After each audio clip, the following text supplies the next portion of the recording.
Hey guys, tonight we're stepping back in time, way back, to an era where entertainment meant life, death, and a whole lot of sand. Imagine the roar of tens of thousands of voices, the glint of sun on polished bronze, and the scent of iron and fear hanging heavy in the air. This isn't your average Friday night Netflix binge. This is the Roman Colosseum. And you, my friend, are about to get a very personal tour. Tonight, we're diving into the brutal reality of being a Roman gladiator. Now, you might think, oh, cool, like in the movies. But trust me, you probably wouldn't survive a single training session, let alone a real fight. So, before you get comfortable, take a moment to like the video and subscribe, but only if you genuinely enjoy what I do here. Let me know where you're tuning in from and what time it is for you. Now, dim the lights. Maybe turn on a fan for that soft background hum. And let's ease into tonight's journey together. You open your eyes. But the world is a blur of pain and confusion. The last thing you remember is the frantic chaos of battle. The shouts of your comrades. The metallic tang of blood in your mouth. Now, there's only the rhythmic creak of wood, the jostle of a cart, and the agonizing ache in your limbs. You try to move, but thick, cold iron bites into your wrists and ankles. You are a prisoner. Your once proud warrior spirit, honed by years of skirmishes and defending your homeland, is now trapped within a body that feels utterly betrayed. The journey is long, a grueling procession through unfamiliar lands. You pass through bustling towns where curious, sometimes mocking, eyes follow your every painful shuffle. You see the vast, ordered fields of the Roman Empire, a testament to their relentless efficiency, and a stark contrast to the wild, untamed lands of your birth. Each day blurs into the next, marked only by meager rations of stale bread and water, and the constant, unnerving presence of your captors, Roman soldiers. Their faces impassive, their discipline absolute. They speak a harsh, guttural tongue you barely understand. But the meaning of their prods and shoves is clear enough: obey or suffer. One morning, the cart finally grinds to a halt. You're in a city unlike any you've ever seen. A sprawling metropolis of towering stone structures and a ceaseless murmur of human activity. The air is thick with the smell of wood smoke, exotic spices, and something else, something almost metallic. A faint hint of the very iron that binds you. You're herded with dozens of other captives, some as bewildered as you, others already resigned, their eyes hollow with despair. The market is a cacophony of shouts and haggling. But your section, the one with the shackled men, is strangely quiet. Save for the occasional barked command from a Roman guard, you stand on a raised platform, stripped bare, your body an object to be scrutinized, prodded, and assessed. Buyers, often wealthy citizens or their agents, circle you, their eyes calculating, evaluating your muscle, your scars, your perceived strength. It's a dehumanizing experience. Far worse than any physical torture. You are no longer a person. You are merchandise. You hear snippets of conversation, words like fortis, strong, and idneus, suitable, punctuated by the clinking of coins. You try to meet their gaze, to show defiance. But the exhaustion and the crushing weight of your situation make it difficult to even stand upright. Suddenly, a voice, deep and commanding, cuts through the din. A man steps forward, his build powerful, his face scarred but not unkind. He wears a simple tunic, but there's an aura of authority about him. He examines you thoroughly, feeling your biceps, checking your teeth. He gestures to a few others, and then, with a curt nod, the deal is struck. You are sold. The iron chains around your wrists are replaced with new ones, still heavy, still cold. But somehow, this feels different. You're not going to a farm or a mine. You are going to a ludus. The word echoes in your mind. A term you'd heard whispered among the other captives, always with a mixture of dread and morbid fascination. A ludus. A gladiatorial school, This is where you will be remade, or broken. Your new owner, a lanista, as you soon learn, leads you and a small group of other newly purchased individuals through the labyrinthine streets. The journey takes you to the outskirts of the city, to a formidable compound surrounded by high walls. The gates are massive, reinforced with iron, and guarded by grim-faced men carrying whips and short swords as you pass through. The sounds of the city fade, replaced by a new, unsettling symphony, the clang of metal on metal, the grunts of exertion, and the sharp crack of a whip. Inside, the compound is a beehive of activity. Men, many of them scarred and muscled like ancient statues, are training in various courtyards. Some wield wooden swords, striking at dummies. Others wrestle, their bodies glistening with sweat. You see men running, lifting heavy weights, their faces contorted in grim determination. The air is thick with the smell of sweat, dust, and something else. A faint, persistent scent that you can't quite place, but it makes your stomach churn. Is it blood? You are led to a large, communal barracks. The conditions are Spartan rough wooden bunks, thin straw mattresses, and little privacy. You are given a simple tunic and a bowl of watery gruel. The food is barely palatable, but you devour it, your body desperate for sustenance. As you eat, you observe your new companions. Some are like you, former warriors from defeated tribes. Others appear to be common criminals, their eyes shifty and suspicious. A few are former slaves, their spirits already broken by years of servitude. You are all bound by a common, terrifying destiny. The next morning, your new life truly begins. You are woken before dawn by the harsh shouts of the doctors. The trainers? These men are formidable, often former gladiators themselves, their bodies living testaments to the brutality of their profession. Their eyes are cold, assessing, always searching for weakness. You are immediately thrown into a rigorous training regimen. You learn to wield a heavy wooden sword, swinging it again and again until your arms ache and your muscles scream. You learn to block, to parry, to thrust, each movement precise and practiced. The training is relentless. You run laps around the dusty courtyard until your lungs burn. You lift heavy stones, your back protesting with every repetition. You are forced to endure endless drills, honing your reflexes, building your stamina. The doctors show no mercy. A moment of hesitation, a sloppy stance, a lack of focus, and the whip cracks, leaving a searing red welt across your back or legs. It's a cruel form of instruction, designed to instill obedience and eliminate fear. You learn to anticipate the whip, to move instinctively, to push past the pain.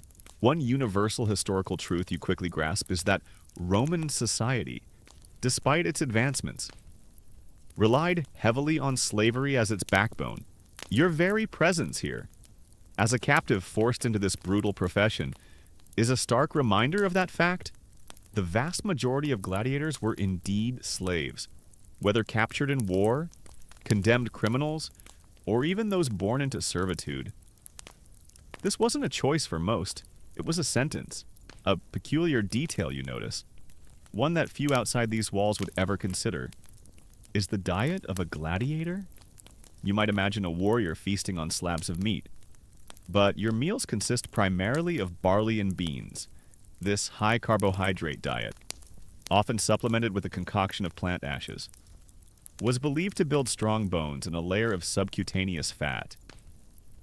This fat, it was theorized, would provide a protective cushion against blows and wounds, making for a more drawn-out and therefore more entertaining fight.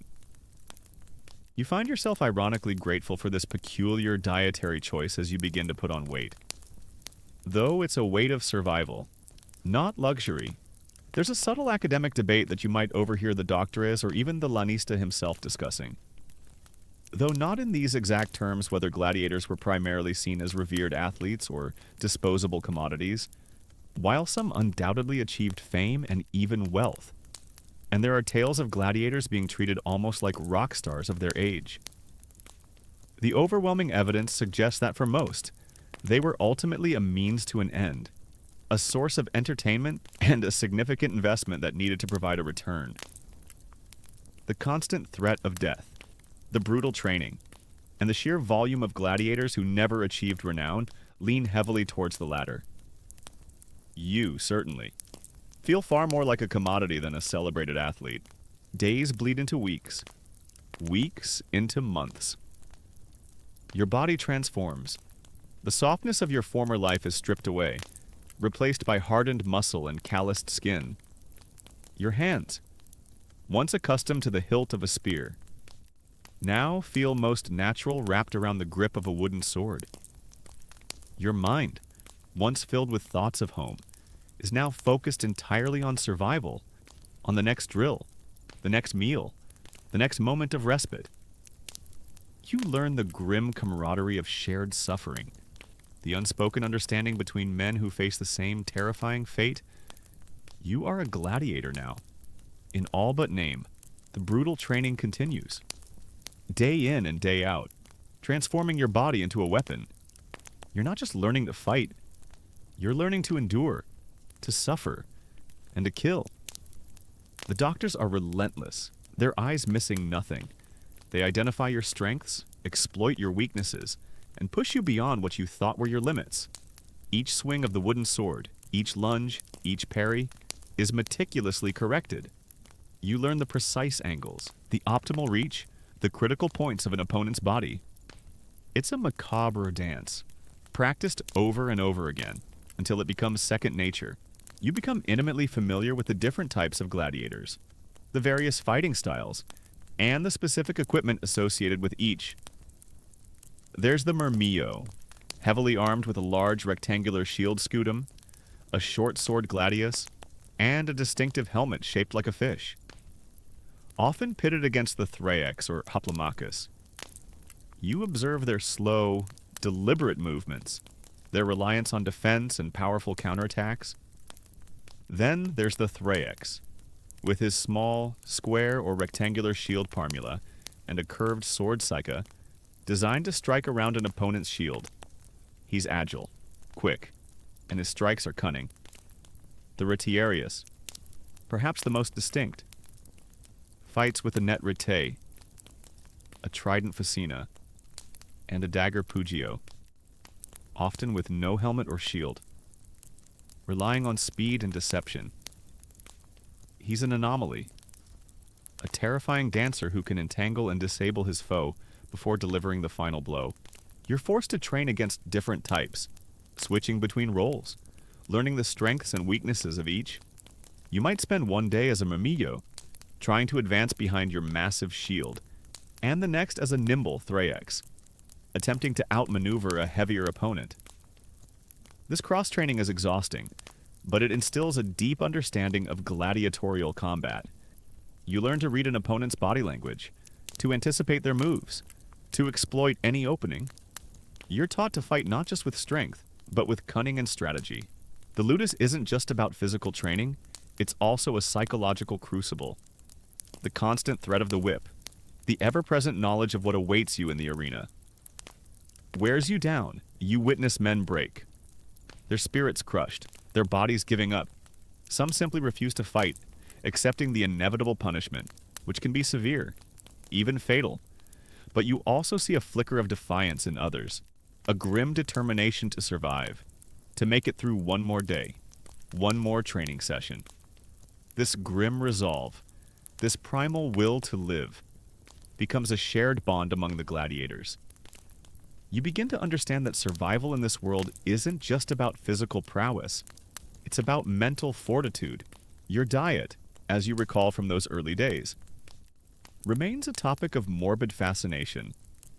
The barley men, as gladiators were sometimes called, really did live on a predominantly vegetarian diet. It's a curious fact, given the brutal nature of their profession, that their primary fuel came from grains, beans, and dried fruits. Rather than the meat you might expect of a warrior, this high-carb diet, often supplemented with that strange ash concoction believed to be a source of calcium, was designed to bulk them up, creating a protective layer of fat and strong bones, which was oddly pragmatic. After all, a quick kill isn't as entertaining as a prolonged struggle. One subtle detail, often overlooked in popular depictions, is the social hierarchy within the ludus itself. While you are all slaves, you quickly learn there's a pecking order. The doctors, though also technically slaves or freedmen, hold immense power over you, experienced gladiators, particularly those who have won many fights, command a certain respect, even a grudging admiration, from both the trainers and the newer recruits. They might get slightly better food, a less cramped sleeping space, or a reprieve from certain arduous tasks. You watch them, studying their movements, listening to their advice, hoping to absorb some of their hard-won wisdom.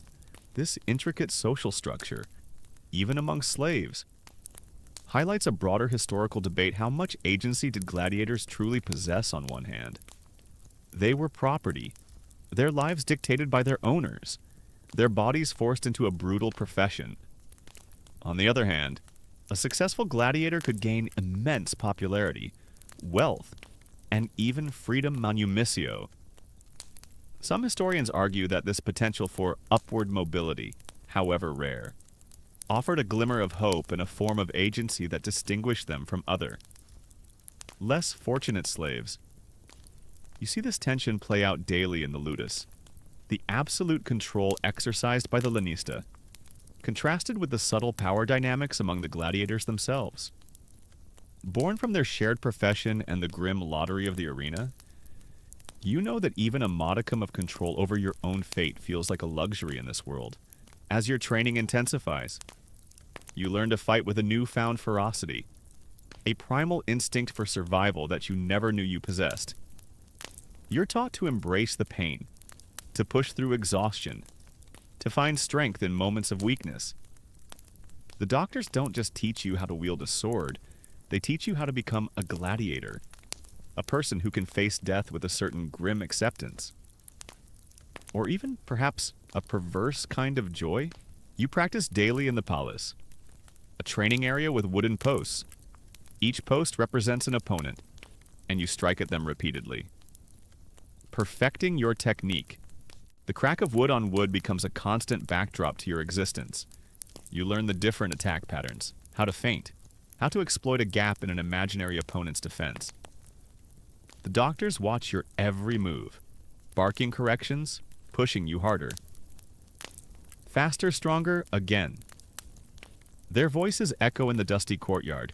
Sometimes, you're pitted against another recruit in a mock battle. These aren't just drills, they're tests. You wield blunt wooden weapons, but the blows are real. The intent to dominate, to win, undeniable. You learn to take a hit, to recover quickly, to keep fighting even when your body screams in protest. These mock battles are intense, a visceral preview of the real thing, and they instill a healthy fear, a respect for the power of your fellow gladiators, and a brutal understanding of your own capabilities. You also participate in rigorous physical conditioning exercises. You lift heavy weights, haul massive stones, and run endless laps. Your diet, while simple, is carefully managed to maximize your strength and endurance. You are a finely tuned machine, designed for one purpose: to fight. Your body, once your own, now belongs to the lanista, a commodity to be trained, perfected, and eventually put on display one night as you lie on your hard bunk, trying to drown out the sounds of your fellow gladiators stirring restlessly. You overhear a conversation between two older, more experienced fighters. They speak of the gladiatorial oath, juramentum gladiatorium. It's a formal vow taken by gladiators, essentially pledging their lives to their master and to the arena. We swear to be burned, to be bound, to be beaten, and to die by the sword. One murmurs, it's a chilling oath, a formal acceptance of their fate. Yet it also carries a strange sense of dignity. a commitment to their chosen or unchosen path. It's a grim reminder of the absolute dedication expected of you. You realize that this isn't just about fighting, it's about performance. You're being trained not just to survive, but to entertain. The crowd in the arena doesn't just want to see a fight, they want to see a spectacle. They want drama, bravery, and a satisfying conclusion. Whether it's a glorious victory or a courageous death. This understanding adds another layer of pressure to your already crushing burden. You're not just fighting for your life, you're fighting for the enjoyment of thousands of Romans. The days continue to pass in a blur of sweat, pain, and the rhythmic clang of steel. You learn to clean and maintain your weapons, to polish your armor, to sharpen your skills. Every aspect of your life is geared towards the arena, towards the moment you will finally step onto the sand. The thought is terrifying, yet strangely compelling. You've been stripped of everything, but in this brutal world, you're forging something new: a warrior's resolve, a gladiator's spirit. The days now take on a new intensity, a heightened sense of purpose, or perhaps a heightened sense of dread. Your training shifts subtly, focusing less on raw strength and more on the nuanced art of combat. You're no longer just learning to wield a sword. You're learning to choose the right sword, the right shield, the right helmet, based on the type of gladiator you are being molded into. This is where you really start to understand the brutal specialization of the arena. You spend hours in the armamentarium, the armory, handling the various weapons. The gladius, a short, double-edged sword, feels like an extension of your arm, designed for close quarters thrusting. You practice with the heavy scutum, the rectangular shield of the murmillo, learning to brace against impact, to move as one with its protective bulk. You discover how to peer through the narrow eye slits of the heavy, ornate helmets, their limited vision forcing you to rely on sound and instinct. The air in the armory is thick with the smell of oiled leather, polished metal, and the faint, metallic tang that you've come to associate with the ludus. The scent of blood, past and future. You handle the curved psyche of the thrax, a weapon designed for hooking and slashing around an opponent's shield. Feeling its wicked balance, you even attempt to throw the net of a retiarius, finding it surprisingly difficult to cast accurately while simultaneously wielding the heavy trident. The doctors watch, offering sharp critiques, sometimes a rare nod of approval. They want you to understand the strengths and weaknesses of every weapon, not just your own, so you can exploit them in the arena. Your body is a canvas of scars now, each one a testament to a missed block, a clumsy step, a moment of hesitation. But with each scar comes a lesson learned, a muscle memory ingrained deeper.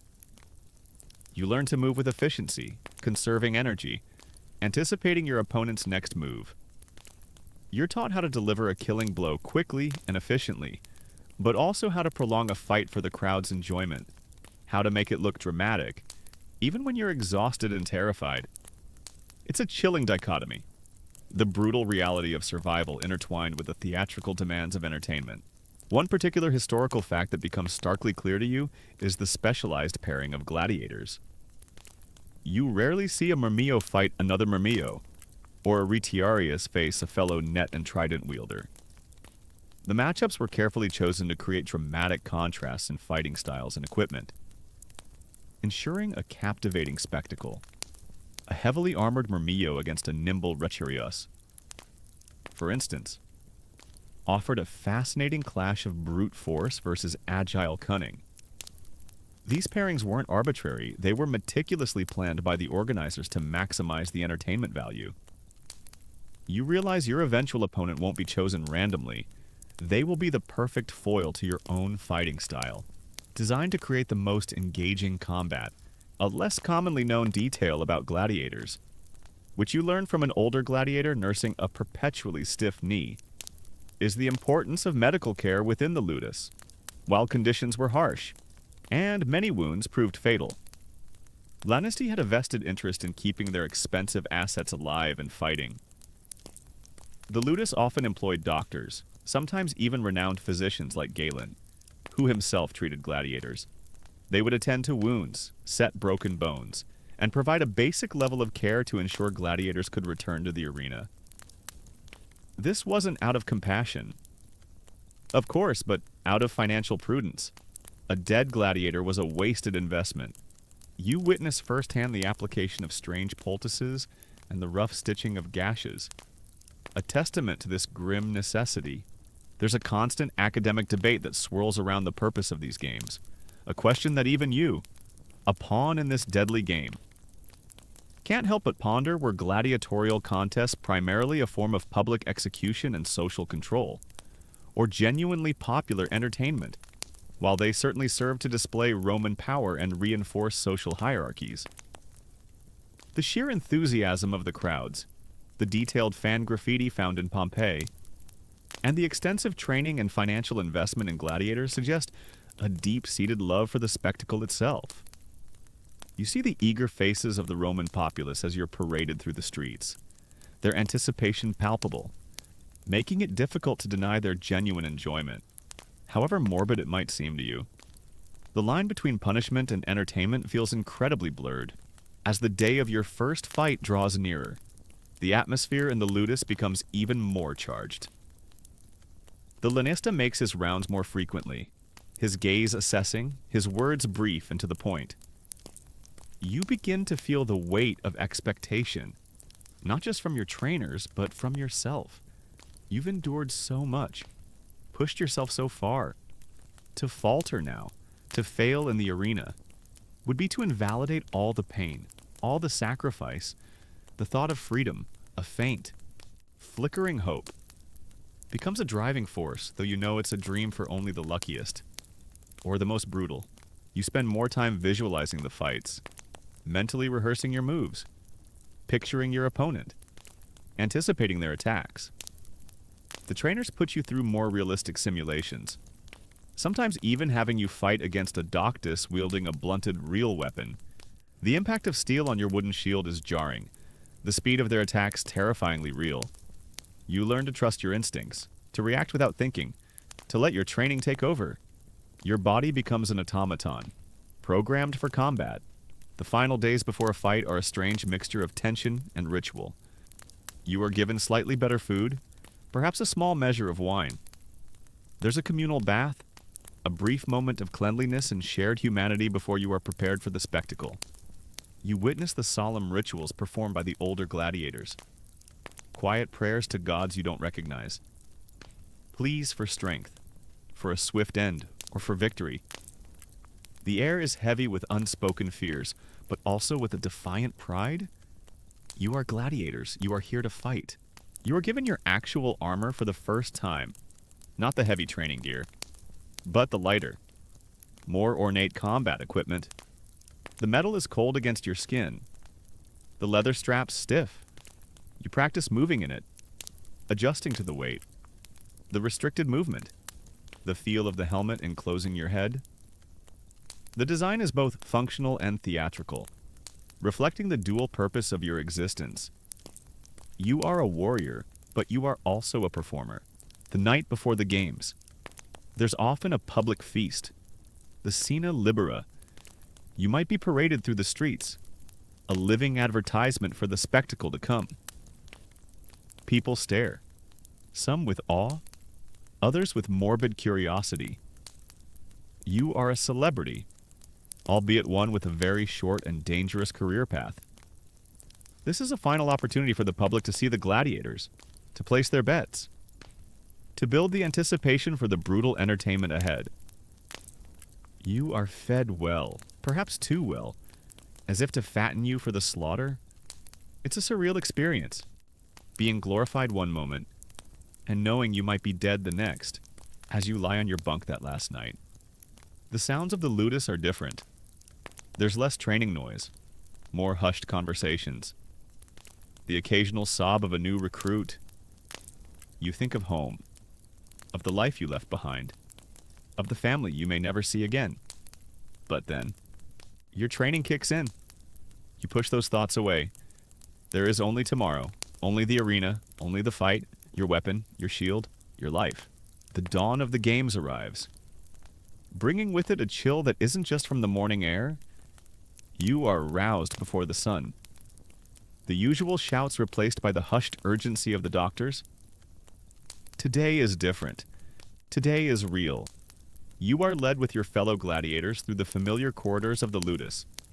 But the destination is New Tunnel, dimly lit by flickering torches, leading away from the training grounds.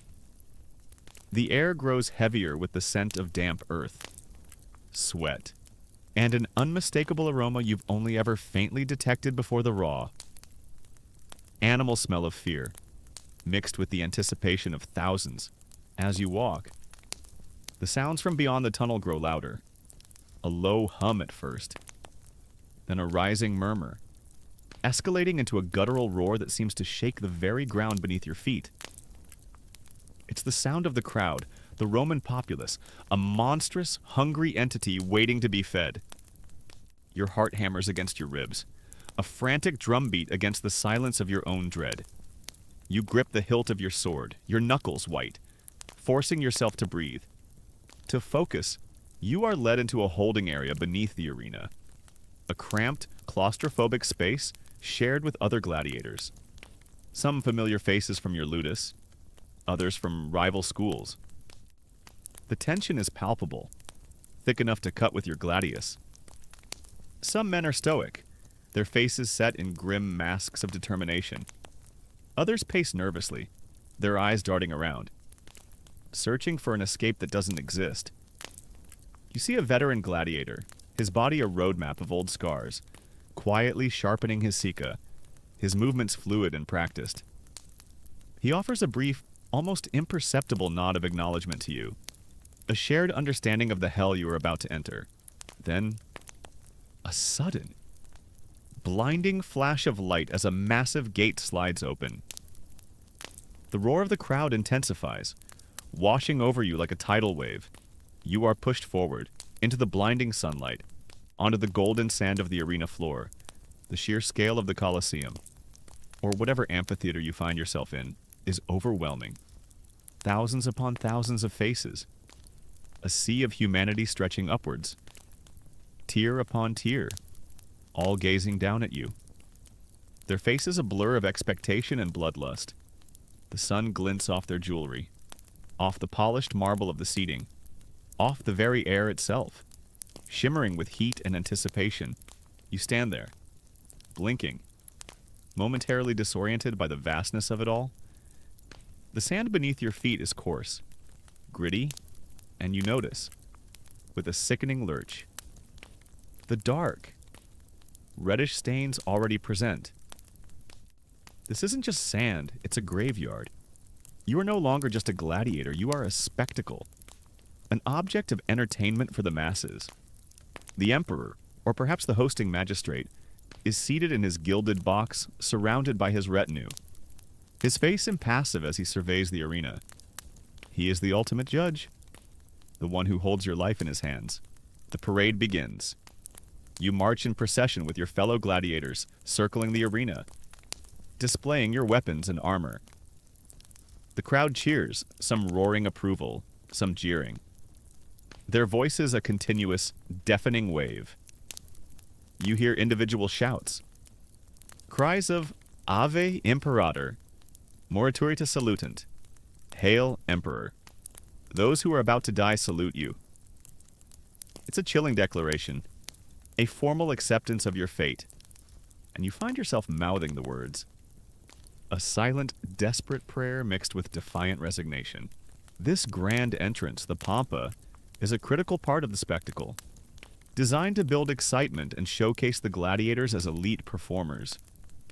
You are presented as a magnificent warrior, even though inside, you are a knot of raw nerves and primal fear.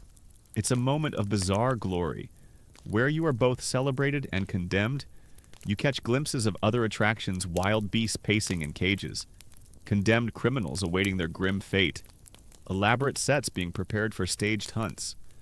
The games are a full day's entertainment, and you are just one act in a long, bloody program. A universal historical truth that hits you with visceral force is the sheer scale and popularity of gladiatorial games. These weren't niche events, they were central to Roman public life, drawing massive crowds from all social strata. The Colosseum alone could hold tens of thousands of spectators, and smaller amphitheaters dotted the entire Roman Empire. The demand for these spectacles was immense, driving the brutal industry that now holds your life in its unforgiving grip. You feel the weight of all those eyes, all that expectation, pressing down on you. A lesser-known detail, one you notice now as you stand on the sand, is the use of elaborate stagecraft and scenery in the arena. You might expect a bare, sandy pit, but for more elaborate games, complex mechanisms allowed for the raising of wild animals and even full-scale naval battles Naumachia by flooding the arena floor. While you might not witness a full Naumachia today, you see evidence of traps and hidden openings, hinting at the theatrical elements designed to surprise and thrill the audience. It's not just a fight, it's a meticulously choreographed production, as you wait for your match. There's a quiet academic debate that often arises when discussing these events. To what extent did the Roman populace truly enjoy the violence? Or were they primarily drawn by the spectacle and the social aspects of the games? While modern sensibilities recoil from the brutality, contemporary Roman accounts clearly indicate a profound fascination with the bloodshed. Yet, there was also the communal experience, the chance to see the emperor, to be part of a grand public event. You, standing there, feel the raw bloodlust emanating from the stands, making it hard to argue that the violence wasn't a central appeal. However, you also recognize the shared sense of occasion, the collective experience of witnessing something truly extraordinary, albeit horrifying. Finally, your name is called, or rather your gladiator type is announced. You step forward, meeting your opponent in the center of the arena. He is a formidable figure, armored differently, his weapon a stark contrast to yours. You eye his shield, assessing its size and strength, and the way he holds his weapon, looking for any tell, any weakness. The referee, an editor, stands nearby, ready to enforce the rules. Though you know the rules are often bent for the sake of a good show, the crowd falls silent for a fleeting moment. A pregnant pause before the storm. You hear your own breathing, ragged and shallow within the confines of your helmet. You feel the weight of your armor, the cold familiarity of your weapon. This is it. This is what you've been trained for. Every painful blow, every grueling drill, every moment of despair in the ludus has led to this. The signal is given. The roar of the crowd erupts once more, a primal scream of anticipation. Your opponent lunges, his weapon glinting in the sun. Instinct takes over. Your training kicks in. You raise your shield, block the blow, and counter. Your movement's fluid, precise, deadly. The dance of death has begun. The sand beneath your feet is no longer just a surface, it's your battlefield, and your life hangs by the thinnest of threads. The fight is a whirlwind of steel, leather, and strained muscle. You move instinctively, your body reacting to every feint, every thrust, every attempted parry. The roar of the crowd becomes a distant hum, a white noise against the sharp clang of your weapon against your opponent's, the scrape of sand underfoot, and the ragged rhythm of your own breathing. Your world shrinks to the immediate space around you, to the dance of attack and defense, life and death. You parry a blow that would have cleaved your shoulder. Feeling the jarring impact travel up your arm, you see an opening, a slight shift in your opponent's weight, a momentary exposure of their side. You lunge, not with wild abandon, but with the controlled precision drilled into you by countless hours of training. Your blade connects, not deeply, but enough to draw a gasp from the crowd, a fresh stain on the already crimson sand. Your opponent stumbles, and you press your advantage, forcing him back, step by painful step. Step by... The heat of the arena is relentless. The sun beating down on your helmet, turning your armor into an oven. Sweat streams down your face, stinging your eyes. but you dare not wipe it away. Every moment of distraction could be your last. You learn to fight through the exhaustion, to push past the burning in your muscles, to ignore the dull ache of old wounds flaring up. This is not just a test of strength, it's a test of will.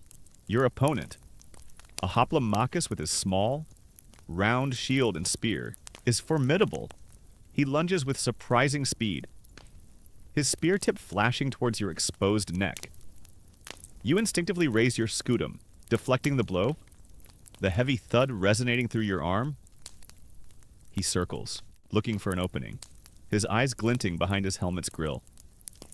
You notice the way he favors his left leg, a subtle limp that could be an old injury, or a feint. You file that information away, a potential weakness to exploit. This immediate, visceral understanding of your opponent, his style, his tells, underscores a fascinating historical fact about gladiatorial combat. It was not just brute force, but a sophisticated art. Gladiators developed highly refined techniques and strategies, specific to their weapon types and to their opponents. They weren't just randomly flailing, they were trained to analyze, adapt, and execute. You are a testament to this. Your every move a product of meticulous instruction, designed for maximum efficiency and lethality, a less common detail you might notice. Especially during pauses in the action or during your opponent's movements, is the distinctive sound of the crowd's reaction to different types of hits. A solid block might elicit a low murmur of appreciation, a non-fatal but painful blow, a sharp intake of breath, or a collective groan, and a truly decisive, or almost decisive, hit would cause an explosion of sound. The crowd wasn't just observing, they were actively participating, their emotions mirroring the ebb and flow of the fight. Their reactions, though distant, fuel a strange, primal energy within you. You are performing for them, whether you like it or not, in the midst of this life or death struggle. A crucial academic debate surfaces in your mind, one that the spectators themselves might have pondered. How much did Roman audiences truly care about the justice of the fight, versus simply the excitement of the combat itself, while gladiators were often categorized by their status freedmen, slaves, condemned criminals, and public sentiment could sway decisions. The ultimate goal of the games was entertainment. A fair fight was desirable, but a dramatic one, even if slightly unfair, was paramount. You realize that your struggle isn't about right or wrong, it's about putting on a good show, about delivering the thrill that the Roman people crave. The fight continues, a grueling test of endurance. You feel the burn in your lungs, the ache in your shoulders, but you push through it. You recall the words of your doctors, their harsh criticisms ringing in your ears, driving you forward. Never drop your shield. Keep your center. Exploit their weakness. You feint to the left, drawing your opponent's attention, then pivot quickly, delivering a powerful thrust to his exposed right side. He grunts in pain, his shield clanging against yours as he desperately tries to recover. You remember the brutal conditioning in the ludus, the endless repetitions, the sheer physical agony. That pain, endured in training, now serves a purpose. It allows you to push past the current discomfort, to find a reserve of strength you didn't know you possessed. The Lanista's investment, the doctor's whips, they were all for this moment, this brutal, exhilarating, terrifying moment. You hear the referee approaching, his footsteps muffled by the sand. Your opponent is weakening, his movement slower, his guard less sure. You see the desperation in his eyes, a mirroring of the fear you felt just moments ago. This isn't personal, it's a job. A grim dance for survival. You remember the shared meals in the barracks, the quiet moments of camaraderie? But here, on the sand, he is your enemy, and only one of you can prevail. With a final, desperate surge of adrenaline, you seize the opportunity. Your opponent falters, and you bring your sword up, a swift, practiced motion. The crowd roars, a deafening wave of sound as you deliver the final. Decisive blow. Your opponent falls. A heavy thud on the sand. Silence descends for a fleeting second. Then the crowd erupts in a deafening cheer. A thunderous ovation that echoes through the vast amphitheater. You stand over your fallen opponent, your chest heaving, the taste of dust and adrenaline in your mouth. The fight is over. You have won. But the victory is fleeting. The referee approaches, and you await the final judgment of the editor, the magistrate who presides over the games. His thumbs up or thumbs down gesture will determine your opponent's fate. And your own immediate future. You are exhausted, spent, but you are alive. For now, the immediate aftermath of your victory is a blur of conflicting sensations. The raw physical exhaustion, the adrenaline crash, and the deafening roar of the crowd all blend into a dizzying cacophony. The editor, the magistrate presiding over the games, surveys the scene, his gaze lingering on your fallen opponent. Your breath hitches, waiting for the verdict. This is the moment where life hangs by a thread, not just for the defeated, but in a way, for you too. Your future depends on the crowd's whim and the editor's interpretation of their will. Then, the thumbs down signal. A collective gasp from a segment of the crowd, followed by a surge of renewed cheers from others. For your opponent. It's the end. He is summarily dispatched by an attendant who steps forward, delivering the final. Merciful blow. You turn away, not out of squeamishness, you've seen death countless times, but out of a grim respect for a fellow warrior who fought bravely. This brutal ritual, the missio, or the granting of life or death, is the ultimate power wielded by the crowd and the presiding magistrate. It's a stark reminder that even as a victor, your life is still very much in the hands of others. You are escorted from the arena, the cheers of the crowd still ringing in your ears. The passage back beneath the stands is a stark contrast to the blinding light and deafening noise of the arena floor. Here, in the cool, damp darkness, the sounds are muted, the air thick with the smell of sweat, blood, and something else, the metallic tang of fear and triumph. Your body aches with every step, but the pain is a welcome sensation, a proof of life. You are taken to the spoliarium, a grim chamber where the bodies of the dead are stripped of their armor and possessions. It's a sobering sight, a visual reminder of the fragility of your existence. You see other gladiators, some celebrating their victories with boisterous shouts, others nursing their wounds in quiet agony. The raw reality of their profession is laid bare here. Stripped of the spectacle and pomp of the arena, a less commonly known detail you absorb in these moments is the post-fight care for gladiators. While the dead are unceremoniously dealt with, the living, especially the valuable ones, receive immediate attention. Physicians, sometimes even renowned ones like Galen, would attend to wounds, clean and stitch gashes, and set broken bones. You might be given a special poultice or a pain-killing draft. This wasn't solely out of humanitarian concern. Of course, you are valuable property, an investment that needs to be preserved for future fights. You feel a coarse cloth cleaning the sand and sweat from your face, a rough hand probing a bruise on your arm. It's not gentle, but it's effective. The recovery process begins immediately. You are given a meal, more substantial than your usual rations, and perhaps a small amount of wine. Your wounds are tended to, bandaged tightly. The next few days are spent in forced rest, your body slowly mending. The trainer's visit, assessing your condition, already planning your next training regimen, your next fight. The cycle of brutal combat and painstaking recovery becomes your new normal. This cycle highlights a universal historical fact about gladiatorial games.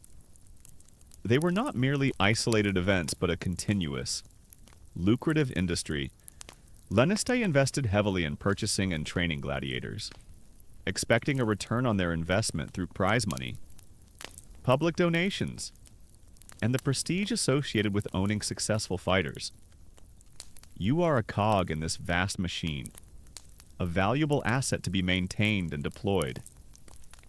The games were a massive economic enterprise, fueling a network of breeders, trainers, armorers, and even marketers amidst the forced recovery. A subtle academic debate might cross your mind, one that modern historians still ponder. Did gladiators form a true community, or were they simply isolated individuals forced together by circumstance? While competition was fierce and survival paramount, there was also an undeniable bond forged in shared suffering and the face of death. You've seen the nods of respect, the quiet camaraderie in the barracks, the whispered advice. Was it true friendship, or just a necessary alliance in a hostile world? You recall the older gladiator's nod before your fight, a small gesture, but one that held a surprising amount of weight in that moment. It suggests more than mere coexistence. As you heal, you start to hear whispers of your growing reputation. Your performance in the arena was strong, decisive. The crowd remembers. Your Lanasta seems pleased, his usual grim demeanor softening slightly when he addresses you. You've proven your worth. This means more opportunities, more fights, and perhaps a slightly better chance at survival, but it also means more pressure, higher stakes. You're given specific training again, honing your existing skills, perhaps even learning new ones. You might be paired with different types of opponents in practice, preparing you for the diverse challenges of the arena. The Ludus becomes your entire world, its walls both a prison and a sanctuary. Outside, the world moves on, but within these confines, your life revolves around the next battle. You might even be given a minor privilege, a slightly larger portion of food, or a moment of quiet solitude. These small mercies are a testament to your rising status, a subtle acknowledgement of your value, but they are also a chain binding you tighter to your life as a gladiator. The more successful you become, the more valuable you are to your owner, and the less likely you are to ever truly escape. The thought of freedom, while distant, is a powerful motivator. You've heard stories of gladiators who earned their freedom, who were granted a wooden sword, the rudis. As a symbol of their retirement, it's a rare occurrence, a dream cherished by every gladiator, a beacon in the brutal darkness of their lives. You cling to that hope, however faint, letting it fuel your will to survive. Each victory, each painful recovery, is a step closer, however small, to that elusive freedom. As your victories accumulate, your world expands beyond the dusty confines of the Ludus. But only slightly. You are still a prisoner, but now, a celebrated one. You find yourself paraded through the streets more often before games. The crowds recognizing you, shouting your name, or more often, your gladiator type. You become a familiar face, a symbol of brute strength and thrilling combat. This is the peculiar, often unsettling, fame of a gladiator. You are an idol, but one whose popularity hinges on your ability to entertain. And ultimately, to survive, you begin to notice the intricate layers of Roman society observing you. The wealthy elites in their ornate togas, the common folk clamoring for a better view, even children mimicking your moves with sticks in the dusty streets. You are a topic of conversation in the taverns and forums. Bets are placed on your life, your fighting style discussed and dissected. This public adoration is a double-edged sword. It offers a degree of protection. As a popular gladiator is a valuable asset, but it also elevates the stakes, making every performance a matter of life and death. Under the intense scrutiny of thousands, one universal historical fact that becomes incredibly evident to you is the political utility of gladiatorial games. Emperors and politicians frequently sponsored these elaborate spectacles, not just to entertain, but to win public favor, to display their wealth and generosity, and to reinforce their power. A successful gladiator like yourself becomes a tool in this political machinery, an extension of the patron's prestige. Your victories reflect well on your sponsor, solidifying their standing with the masses. You realize you are not just fighting for yourself, but for the political ambitions of powerful men you've never even met. A lesser-known detail you might glean from the whispers of older gladiators or overheard conversations is the existence of gladiatorial fan clubs and graffiti. Even back then, people had their favorites. Walls in Pompeii, for instance, are covered with inscriptions praising specific gladiators, detailing their win-loss records, and even expressing desires for certain fighters. Celadus, the Thracian, the delight of all girls, or Creterus, the net fighter, the catcher. These crude but fervent declarations reveal a deeply personal connection some spectators felt with individual gladiators, a level of fandom that transcends mere morbid curiosity. It's a strange thought that somewhere, someone is rooting for you. Amidst the constant cycle of training and combat, a fascinating academic debate arises: did gladiatorial games truly pacify the Roman populace? Or did they merely channel existing violence into an acceptable outlet? Some historians argue that by providing a sanctioned arena for bloodshed, the games prevented more widespread social unrest and offered an outlet for aggressive impulses. Others contend that they merely desensitized the public to violence, potentially making society more brutal rather than less. You, as a participant, feel the tension and the release of energy in the crowd, but you also witness the ingrained brutality that runs through Roman society, both inside and outside the arena. It's hard to say which came first, the thirst for blood or the games that quenched it. Your physical condition, despite the constant abuse, is peak. Your muscles are iron, your reflexes lightning fast. You're a lean, efficient killing machine, honed by relentless training and the crucible of real combat. You have developed a sixth sense for danger, an ability to anticipate an opponent's movements before they even fully commit. This hyper-awareness is what keeps you alive. You might even be given better equipment now. A more finely crafted sword, a more perfectly balanced shield. Your armor might be more elaborate. Reflecting your status, these are small luxuries, but they serve as reminders of your value and the investment your lanista has made in you. But with this increased value comes increased risk. Losing now would not just be a personal failure, it would be a significant financial blow to your owner. The sheer variety of fights you now experience keeps you on edge. Sometimes, it's a straightforward duel against another gladiator. Other times, you might be part of a larger group combat. A chaotic free-for-all where alliances are momentary and survival depends on keen situational awareness. You might even be forced to fight wild animals, bears, lions, even elephants, in staged hunts known as venaciones. These are terrifying, unpredictable encounters. A different kind of brutal reality that demands a different set of skills.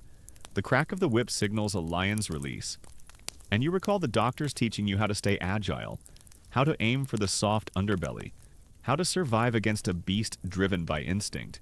You learn to manage your fear, to transform it into a cold, hard focus. The screams of the crowd, the smell of blood, the imminent threat of death, these stimuli no longer paralyze you. Instead, they sharpen your senses, heighten your awareness. You are a predator, and the arena is your hunting ground. But you are also prey, and the smallest mistake can turn the hunter into the hunted. The thought of escaping, of somehow gaining your freedom, continues to gnaw at you, a tiny ember of hope in the darkness. You hear whispers of other gladiators who managed it. Some bought their freedom. Others were granted it for exceptional bravery or long service. It's a rare privilege, almost mythical, but it's enough to keep you fighting, to keep you enduring the brutality of your existence. Each victory is a step towards that elusive dream, a step closer to the day when you might finally trade your sword for a Rudy's. The wooden staff of freedom, your fame, while bringing a degree of comfort and even a strange form of respect, also cast a long, dark shadow. You are no longer just fighting for survival, you are fighting to maintain your reputation and the financial well-being of your lanista. Every contest becomes a test, not just of your skill, but of your continued marketability. The Roman elite clamors for the best, and you, for now, are among them. You find yourself observing the vast economic engine that powers the games. The Lanistae themselves are astute businessmen, investing heavily in potential gladiators, managing their training, and negotiating contracts for their appearances. There are specialized markets for exotic animals, skilled armorers who craft the intricate gear, and even impresarios who organize the grand spectacles. You are a valuable commodity in this complex network. Your body and your fighting prowess a source of immense profit for others. This economic reality underscores a universal historical fact. Gladiatorial combat was a massive, multifaceted industry, far beyond simple entertainment. It involved substantial capital, complex logistics, and a highly specialized workforce. From the procurement of captives and animals across the vast Roman Empire to the construction and maintenance of vast amphitheaters. The games were a testament to Roman organizational power and their willingness to invest in public spectacle. You are a living testament to this, a product of a meticulously crafted economic system. A less commonly known detail you might stumble upon is the existence of gladiatorial unions or guilds, known as collegia gladiatoria, while still slaves or freedmen. These organizations offered a degree of social support and protection, providing burial rights for their members and sometimes even a collective voice. You might hear whispers of these collegia, offering a faint glimmer of solidarity in an otherwise brutal and isolating existence. It's a subtle defiance, a way for those deemed disposable to find some measure of dignity and community as you navigate this complex world. A compelling academic debate often resurfaces. To what extent did gladiators willingly embrace their profession? Or were they always unwilling victims, while the vast majority were certainly coerced? Historical evidence suggests that some, particularly freedmen or those from lower social strata, might have actively chosen the path of a gladiator, drawn by the potential for fame, fortune, and a chance to escape a life of obscurity or poverty. For you, a captured warrior, the choice was never truly yours, but you witnessed the complex motivations of others in the ludus, some of whom seem to have found a strange sense of purpose, even pride, in their deadly craft. It's a grim freedom to choose your own demise. Your physical regimen never ceases, even with victories. The pressure to maintain peak condition is immense. You are subjected to daily drills, sparring sessions with blunt weapons, and intense physical conditioning. The doctors are still relentless, pushing you to refine every move, to anticipate every possible scenario. They understand that complacency is death in the arena. Your body is a finely tuned instrument, constantly being recalibrated, always on the edge of its limits. You are acutely aware of the political machinations that surround the games. You understand that your performances are not just for the common folk, but for the powerful Roman elite. An impressive display can earn the favor of a senator, or even the emperor himself, leading to potential patronage or even the elusive gift of freedom. Conversely, a poor showing can mean a swift end. Regardless of your past victories, you are a pawn in a much larger game of power and influence. Sometimes, you are granted temporary leave from the ludus for public appearances or banquets hosted by your Lanista's patrons. These are surreal experiences. You, a slave, are paraded before senators and wealthy matrons, admired for your brutal skill. You see their lavish lifestyles, their opulent villas, their casual disregard for the lives of those like you. You are a celebrity, but one whose leash is always held by another.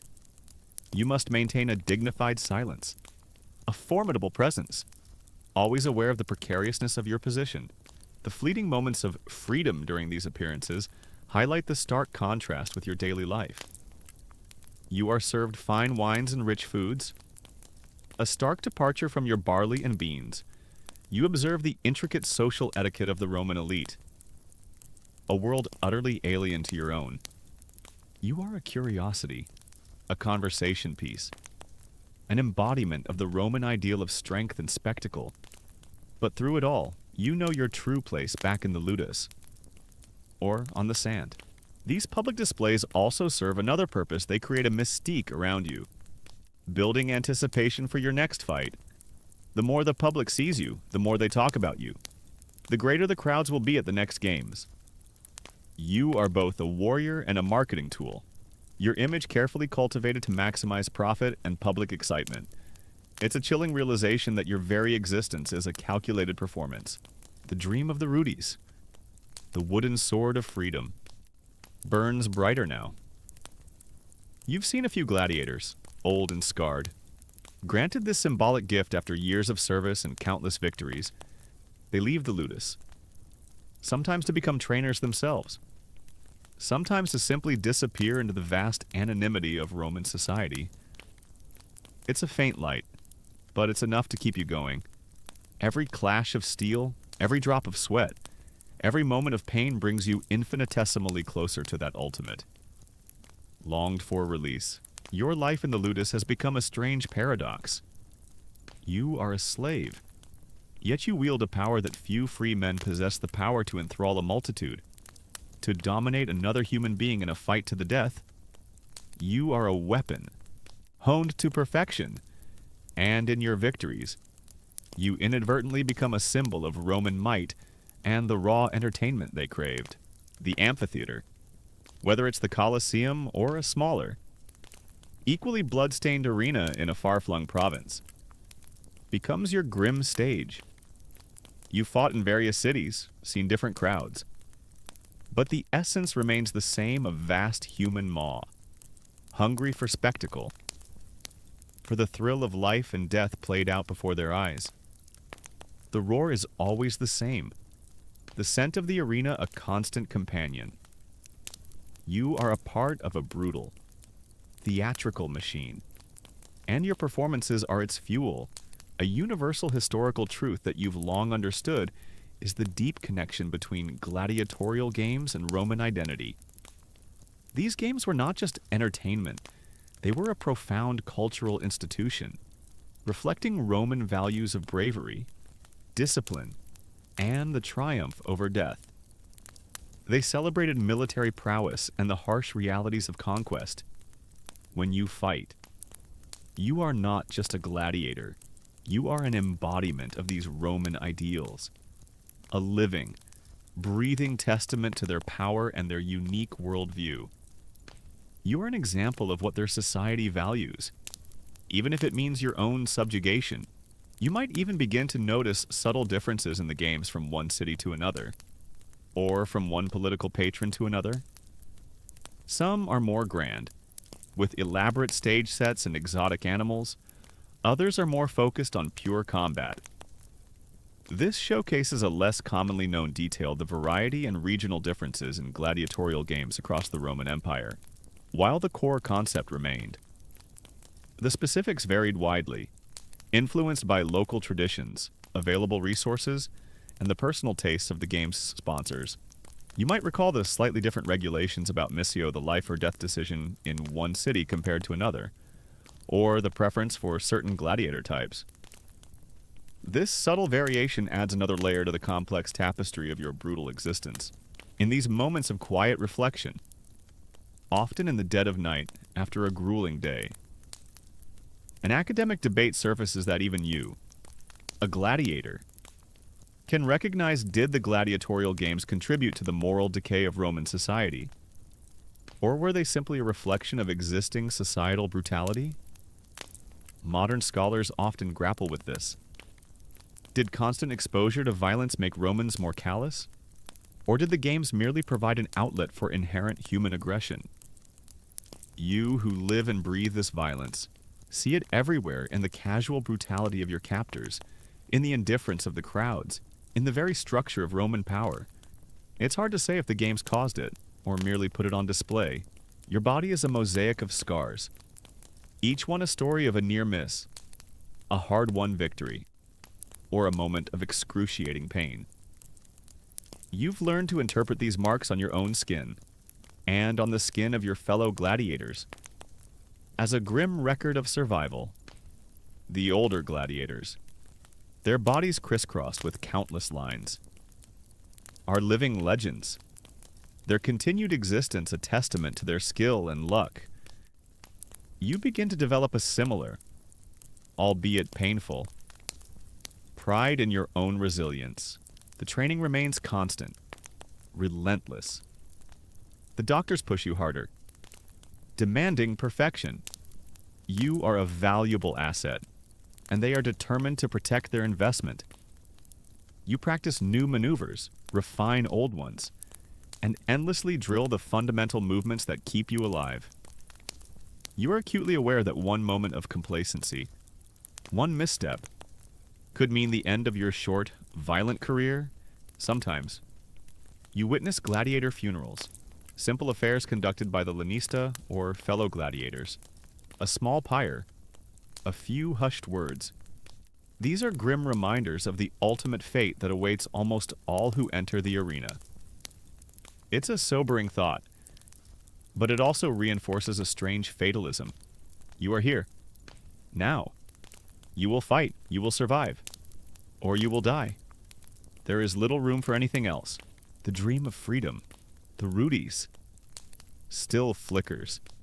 It's a powerful motivator, fueling your strength when you feel you have none left. You picture yourself, an old man, perhaps sitting by a fire, no longer bound by the chains of the ludus, no longer forced to fight. It's a distant, almost impossible dream. But it's enough. Every swing of your sword, every block, every painful victory is a step towards that elusive release, a testament to your unyielding will to survive. You are not just fighting for your master or for the crowd, you are fighting for that dream. For the slim chance of a life beyond the sand. The years pass, marked not by seasons or festivals, but by the relentless rhythm of training, combat, and recovery. You are now a veteran, your body a living testament to countless battles. Younger gladiators look at you with a mixture of awe and fear, recognizing the silent language of survival etched onto your hardened face. You are the embodiment of the brutal reality of the arena, a testament to the fact that against all odds, some can endure. Your understanding of the games has deepened, evolving beyond mere survival to a grim comprehension of their fleeting nature. You've seen countless gladiators come and go, some dying gloriously, others perishing in ignominy. The fame you once experienced has perhaps mellowed, replaced by a quiet authority forged in the crucible of constant danger. You are no longer just a performer. You are a survivor, a living legend whispered about in the barracks and beyond. A final, sobering, universal historical truth becomes apparent: the decline and eventual abolition of gladiatorial combat, while seemingly an immutable part of Roman life. The games, in their traditional form, did not last forever. Various factors contributed to their waning popularity: the rise of Christianity, which condemned the spectacles, economic pressures that made them too costly to stage, and changing social values. You might witness fewer grand spectacles, a slightly more subdued crowd, or a shift in the types of games offered. The brutal reality you inhabit is, in the grand sweep of history, a transient one. You might also observe a less commonly known detail: the occasional participation of women, and even members of the Roman elite in gladiatorial contests, while rare and often frowned upon. There are accounts of female gladiators, the gladiatrices, and even emperors like Commodus participating in the arena. You might not have fought against them, but the mere whispers of such unconventional combatants highlight the insatiable Roman appetite for novelty and spectacle. Pushing the boundaries of what was considered acceptable, even in a society that embraced such brutality. It's a strange thought that even the privileged might seek to enter this deadly world. The enduring academic debate that you, more than anyone, are uniquely positioned to reflect on is Did the gladiators' lives hold any inherent meaning beyond their role as entertainment and symbols of Roman power for centuries? They were seen as disposable, their lives valued only for the spectacle they provided. Yet, within the ludus and in the arena, bonds were forged, courage was displayed, and incredible feats of endurance were achieved. You've seen moments of profound dignity. Even in the face of certain death, you've witnessed gladiators fight not just for their lives, but for their honor, their reputation, and for the slim chance of freedom. Perhaps in their very struggle, they carved out a meaning for themselves, a testament to the indomitable human spirit even in the most inhumane conditions. Your body, while still powerful, carries the marks of time and countless battles. The old wounds ache more. The recovery takes longer. The younger gladiators are faster, more agile, fueled by the same desperate hunger that once drove you. You know that your time in the arena is drawing to a close. One way or another, the Rudes, the symbol of freedom, looms larger in your mind, a faint but persistent beacon. Perhaps one day, after a particularly grueling fight, or after a long string of victories, the Lanesta will approach you. His face, usually impassive, might hold a hint of something akin to respect. He might present you with that simple wooden sword. The Rudes, a tangible sign that your fighting days are over. It's a moment you've dreamed of, imagined countless times. A moment that signifies the end of one brutal life and the potential beginning of another. Or perhaps, your end will come in the sand. A final, courageous stand against an overwhelming opponent. Or a single, fatal blow. You have faced death too many times to truly fear it now. It is simply the ultimate consequence of the life you have been forced to lead. You have embraced the reality of your existence, finding strength and purpose in its very brutality. The lights of the Colosseum fade. The roar of the crowd quiets to a gentle whisper, and the dust of the arena slowly settles. You are no longer on the hot sand. The weight of armor gone, the clang of steel a distant memory, the echoes of a brutal, vibrant past begin to recede, like waves pulling back from a shore, leaving behind only the faintest shimmer of moonlight on a calm sea. Close your eyes now. Let the distant sounds of ancient Rome, the cheers and the clangs, drift away, replaced by the soft hum of your surroundings. The gladiators, with their courage and their pain, have returned to the annals of history, their stories told, their battles fought. May their struggle remind you of the strength that lies within us all, even in the face of the most daunting challenges. Sleep now, and dream of peace.